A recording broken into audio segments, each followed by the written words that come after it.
Tips number 1. Mixie jar blade ஷார்ப்பாக இல்லையா? Mixie jar பின்பகுதி பிளேடில் வேஸ்லின், முன்பகுதி பிளேடில் தேங்காய் எண்ணெயும் தடவிட்டு 10 நிமிஷம் அப்படியே விட்டுருங்க. அப்புறம் கல்லுப்பு போட்டு அரைச்சிங்கன்னா பிளேடும் ஷார்ப்பாகிடும். மின்னல் வேகத்தில் மசாலாவை அரைச்சி தள்ளிடுங்க. இந்த டிப்ஸை கண்டிப்பாக நீங்கள் ஒரு தடவை ட்ரை பண்ணி பாருங்கள். Tips number 2. மல்லி இலை நீண்ட நாள் ஃப்ரெஷ்ஷாக இருக்கணுமா? மல்லி இலை நீங்கள் வாங்கிட்டு வந்த மறுநாளே வாடி போயிருந்தாங்க. அதுக்கு ஒரு சூப்பர் சொல்யூஷன் சொல்கிறேன்.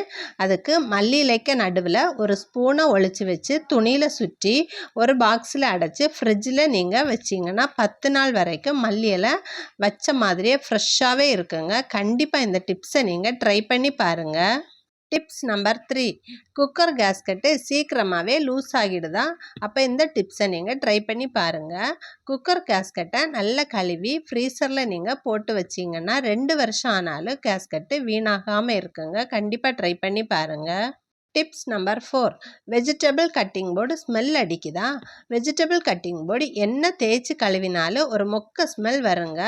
அதுக்கு 1 spoon baking soda, instant coffee powder போட்டு எல்லா பக்கமும் படுற மாதிரி தேய்ச்சி கழுவினா கட்டிங் போர்டு புதுசு போல் பளபளப்பாகிடும்.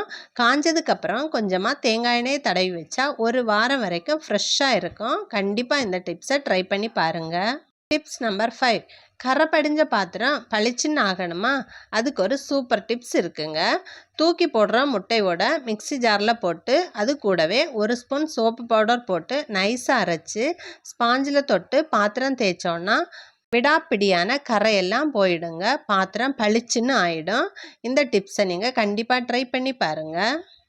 இந்த 5 டிப்ஸில் உங்களுக்கு எந்த டிப்ஸ் ரொம்ப பிடிச்சுன்னு கமெண்ட் பண்ணுங்கள். இது மாதிரியான யூஸ்ஃபுல் டிப்ஸுக்கு நம்ம ஷேர் அண்ட் வ்ளாக் சேனலை சப்ஸ்கிரைப் பண்ணி சப்போர்ட் பண்ணுங்கள். தேங்க்யூ.